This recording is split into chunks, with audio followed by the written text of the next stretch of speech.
I am spending my day building houses for Habitat for Humanity. Homelessness is an issue that is really important to me. I would really like to work towards ending homelessness in my lifetime. But sometimes the problem seems just so big. It's overwhelming. How much of a difference can I really make? I am just one average person. I am not an elected official. I don't own a big business. One person can make a difference. You never know when your simple act of helping to build houses for the homeless could spark big changes. I was only one person too, and my simple act of getting on a bus changed the course of American history. You must be Rosa Parks. Our United States Congress called you the First Lady of Civil Rights. I bet learning about your life will be just the inspiration I need today. Rosa Parks' early years.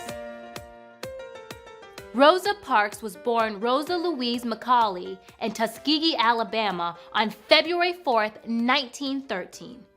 Her parents separated when she was 2, and Rosa and her mother and brother went to live on her grandparents' farm in Pine Level, Alabama. While life on the farm felt happy and safe for Rosa, life outside the farm was dangerous for African Americans. Rosa grew up watching her grandfather fall asleep in a chair on his porch with his shotgun in his lap. Her grandfather, like many African Americans at that time, was terrified by the Ku Klux Klan that marched by their farm at night. The Ku Klux Klan is a hate group that uses threats and violence against African Americans and other minorities. When Rosa was young, the group had about 4 million members in the United States. During the time that Rosa was growing up, the United States had what were known as Jim Crow laws. These laws kept many public places segregated. Segregation is when Black and white people are separated. Many restaurants, schools, and laundromats were for white people only. So, Rosa grew up seeing white people and African Americans being treated very differently. In 1924, 11-year-old Rosa was sent to live with relatives in Montgomery, Alabama. Her mother wanted her to go to a better school, so she sent Rosa to the Montgomery Industrial School for Girls. Rosa spent 4 years at the school and did very well there. The head of the school was Alice White, a Northern woman who taught Rosa to respect herself and to set high goals for herself. Some people were angry that white women from the North were teaching Black girls. Rosa's school was set on fire twice. In 1928, it was forced to close. After that, Rosa went to another all-Black school, but had to drop out and move back to Pine Level to take care of her sick grandma and mother. She cleaned houses for white people and sold fruit on the streets to help make money for her family. Oh, I remember how difficult it was in those days. As far back as I can remember, I knew there was something wrong with our way of life when people could be mistreated because of the color of their skin. Rosa Parks certainly faced some challenges in her early life.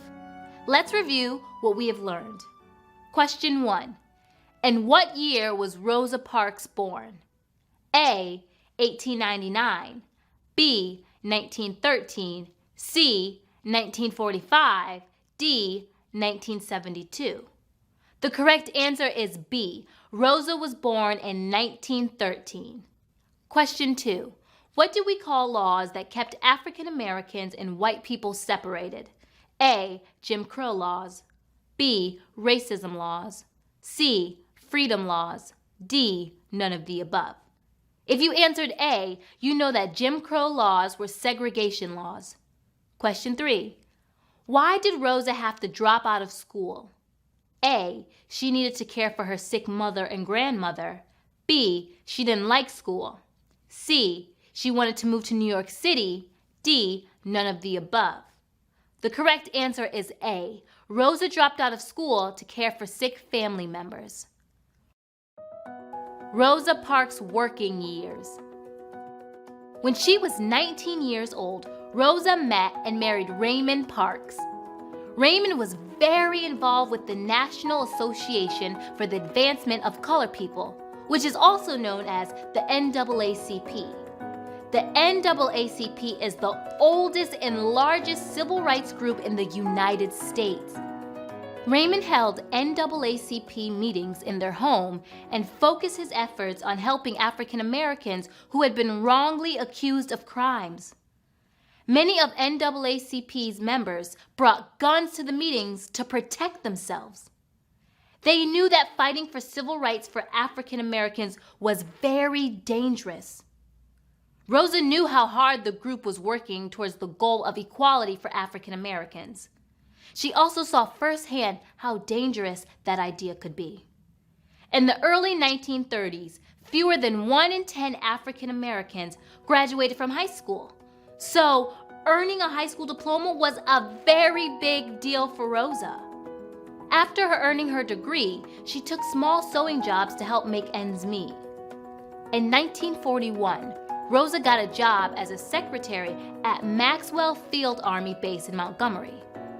Rosa liked this job because President Franklin D. Roosevelt had ended segregation on military bases, so African Americans and white people could work side by side as equals.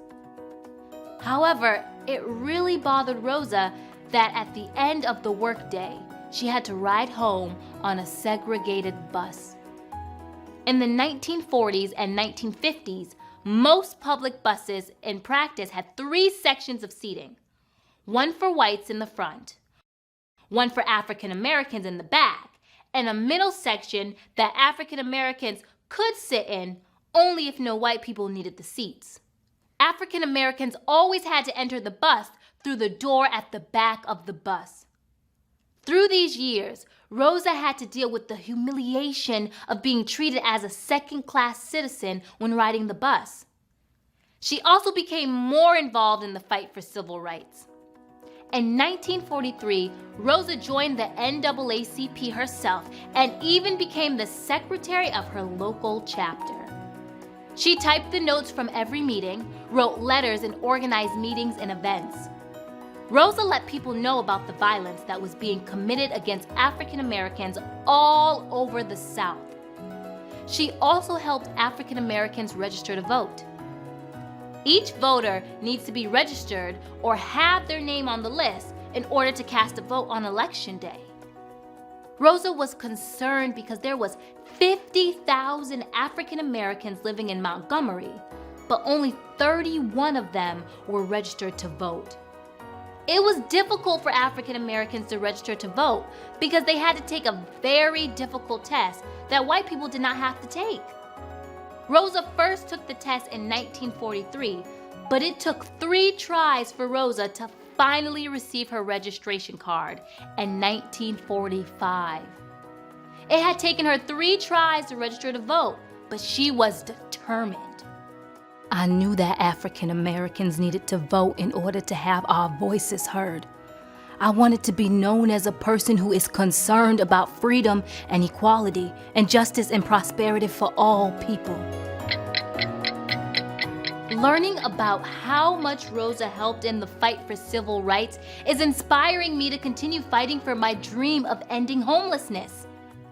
Let's review what we have learned about the life of Rosa Parks. Question 1.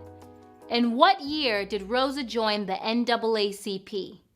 A. 1923, B. 1934, C. 1943, D. Rosa never joined the NAACP. The correct answer is C. Rosa joined the NAACP in 1943. Question 2. Which U.S. president ended segregation on U.S. military bases? A. Woodrow Wilson, B. Calvin Coolidge, C. John F. Kennedy, D. Franklin D. Roosevelt. If you answer D, you know that Franklin D. Roosevelt ended segregation on military bases. Question 3. What made it difficult for African Americans to register to vote in the 1940s? A. There was a difficult test to pass. B. There were very few registration offices. C, it was not difficult for African Americans to register to vote. D, none of the above. The correct answer is A, African Americans had to pass a difficult test. Rosa Parks gets involved in civil rights. After several years, Rosa had to leave her job at the military base to care for sick family members. She cleaned houses and took sewing jobs to make money for her family. Civil rights were still on Rosa's mind, and her frustration with bus segregation was growing. One day, Rosa went to get on a local bus. When the back door opened, she could see that it was so crowded that some African American riders were standing on the stairs. There were just too many people. So, Rosa decided to enter the bus through the front door to avoid the crowd. As she walked down the aisle, the bus driver ordered Rosa to get off the bus and re-enter through the back door. She refused. The driver began to yank her off the bus and ordered her to leave. Rosa left the bus, but that incident left a big impression on her. After that, Rosa began making more connections within the civil rights community. One couple even paid for Rosa to attend a 10-day training workshop at a school called Highlander in Tennessee. The workshop taught people to fight for workers' rights and equal rights for African Americans. Students from all over the United States attended the school's workshops. Martin Luther King Jr. had even attended Highlander workshops. Rosa Parks was 42 years old when she attended Highlander in 1955. Those 10 days changed the way she saw the world. The workshop showed Rosa what it was like to work and live among people who did not care about skin color. All people at the workshop were treated with dignity and respect. At the end of the workshop, all of the students were given this assignment: figure out what might make change in their town or city. Rosa left Tennessee feeling recharged and ready to work for justice and equality. I also left that workshop determined to do what was right. I have learned over the years that when one's mind is made up, this diminishes fear. Knowing what must be done does away with fear. Rosa Parks really showed us all what it means to believe in freedom and justice for everyone. Let's review what we've just learned about her amazing life. Here's question 1. What kind of work did Rosa Parks do after she left her job at the military base? A, she took sewing jobs. B, she cleaned houses. C, she was a teacher. D, A and B. The correct answer is D. Rosa sewed and cleaned houses. Question 2. What famous civil rights leader also attended Highlander? A, Malcolm X.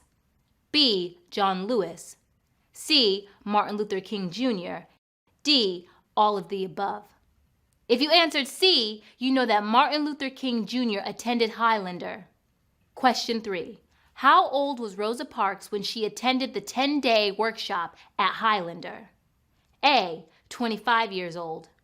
B, 30 years old. C, 42 years old. D, 55 years old. The correct answer is C. Rosa was 42 when she attended Highlander. Rosa Parks gets arrested. Once she returned home, Rosa took a new job at a department store. Many days Rosa walked to work instead of riding the segregated buses. After her experience at the workshop, riding in the back of the bus bothered Rosa even more. On Tuesday, December 1st, 1955, Rosa Parks left work and decided to take the bus home. She walked down the block to catch the Cleveland Avenue bus. As she got on the bus and paid her fare, she realized that the driver that day was the same driver who had forced her off the bus 12 years earlier. Rosa said nothing to him and took her seat in the section reserved for black riders. The bus quickly filled up. Soon, there were no empty seats in the section for white people. One white man was forced to stand up to ride the bus. When the bus driver saw the white man standing, he yelled for Rosa and the other African American riders in her row to get up and move out of their seats to open it up for the white man. I remember the bus driver yelling, "Move, y'all, I want those seats." At first, no one moved. Then the driver yelled again, "Y'all better make it light on yourself and let me have those seats." The other African American riders moved. I let them pass by but did not get up. Instead, I slid over to the window seat in the row. The driver came to the back of the bus and asked me if I was going to stand up. "No," I replied. The bus driver then said that he was going to have me arrested. "Arrest me for sitting on the bus?" I said, "You may do that." The bus was silent. But Rosa was thinking about all of the years of mistreatment and violence she and other African Americans had suffered. The police came and led Rosa off the bus. She was taken to City Hall. She asked for a drink of water but was refused because the only water fountain was for whites only. Rosa called home. By now, word of her arrest had made it through the community. Members of the NAACP paid her bail. Rosa knew that she was going to face a trial. But the local president of the NAACP, Ed Nixon, asked Rosa to consider bringing a lawsuit against the Montgomery bus company. The lawsuit would ask judges to make a ruling about the seating rules on public buses. At first, Rosa didn't know what to do. If she brought a lawsuit, she would likely lose her job at the department store. She and her family might even face violent attacks. But Rosa really wanted segregation in the United States to end. She wanted African Americans to enjoy the same freedoms as white people.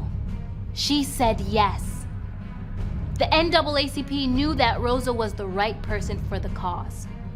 She had never been arrested before and was a very hard-working member of the community. Rosa felt that she might win the case. I knew that white people couldn't point to me and say there was anything I had done to deserve such treatment except to be born black. Rosa's lawyer, Fred Gray, agreed to take on her case for free. He knew that Rosa would need the entire African American community to support her. The idea for a boycott of the bus company was born. A boycott would mean that African Americans would refuse to ride the buses in Montgomery for a single day. The hope was that this would make the bus company realize how much they needed African American passengers. It was also hoped that the bus companies would realize that they need to treat African American passengers with dignity and respect if they wanted them to return. The bus boycott began on December 5th, 1955. This was the day that Rosa Parks was to go to court about her arrest. Rosa and Mr. Gray were nervous. Would the boycott work? Their question was answered by the empty buses that rolled through the streets of Montgomery on December 5th, 1955. The African American community had united and their boycott was a huge success. African Americans walked to school and work.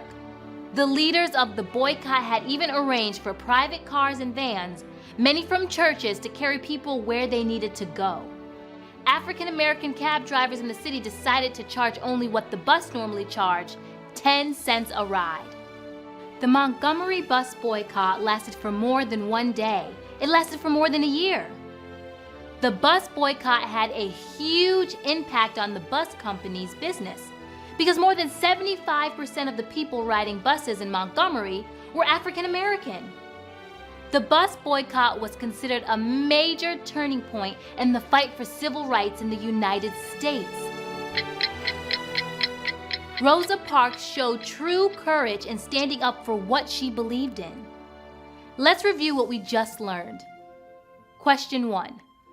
On what day in 1955 was Rosa Parks arrested? A. September 2nd. B. October 31st. C. December 1st. D. December 31st. The correct answer is C. Rosa was arrested on December 1st, 1955. Question 2. How long did the Montgomery bus boycott last? A, 1 day. B, 3 days. C, 3 weeks. D, more than 1 year. If you answered D, you know that the bus boycott lasted for more than a year. Question 3.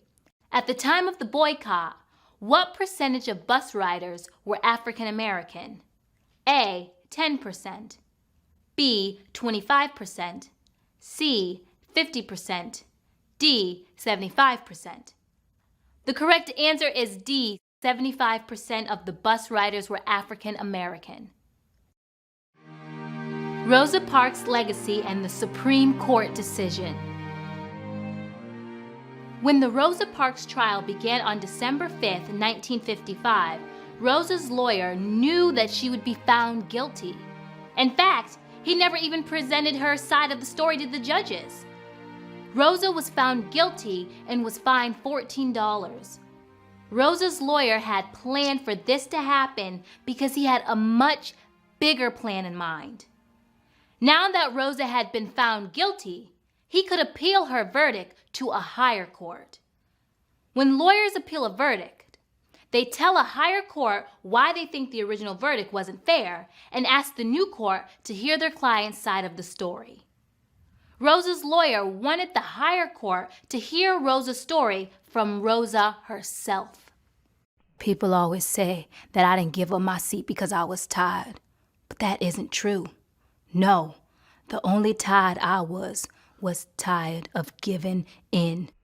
While Rosa waited for the higher court to hear her case, she kept herself busy by traveling to different churches and NAACP meetings to tell her story and work for civil rights. While Rosa's case was tied up in the State Court of Appeals, the Supreme Court of the United States issued a verdict on another case related to segregation on public buses on November 13, 1956. The court ruled that segregated buses were unconstitutional. As a result, Martin Luther King Jr. called for an end to the bus boycott, and on December 21, 1956, Rosa was now ready to ride the bus again.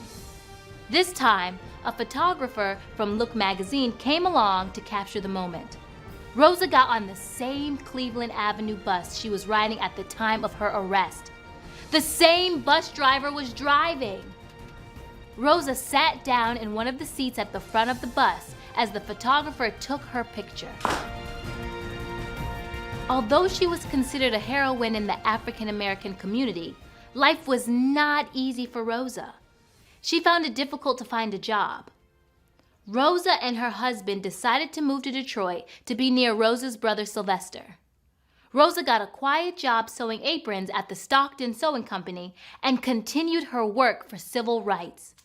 She even attended Martin Luther King's famous I Have a Dream speech in Washington in 1963. In 1987, Rosa founded the Rosa and Raymond Parks Institute for Self-Development in Detroit. The goal of the institute was to provide programs aimed at helping young people continue their education. As she got older and the civil rights movement in the United States made more progress, Rosa Parks' achievements began to be formally recognized. In 1996, President Bill Clinton awarded Rosa the Presidential Medal of Freedom. In 1999, Rosa received the Congressional Gold Medal, and Time magazine recognized her as one of the 20 most important people of the 20th century. Show them when I got the Essence Award. Eddie Murphy introduced me.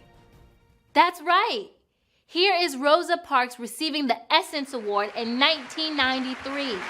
Ladies and gentlemen, it's a great honor to present the 1993 Essence Award to someone who in many ways made it possible for all of us to have an evening as dignified as this, Miss Rosa Parks.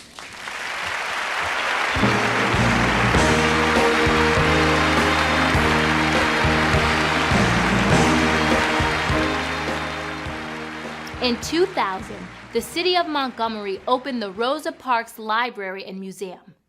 At the age of 79, Rosa wrote her autobiography called Rosa Parks, My Story. She also wrote another book titled Dear Mrs. Parks, a dialogue with today's youth. In 1994, she published her third book, Quiet Strength. Rosa Parks died on October 24, 2005, at the age of 92.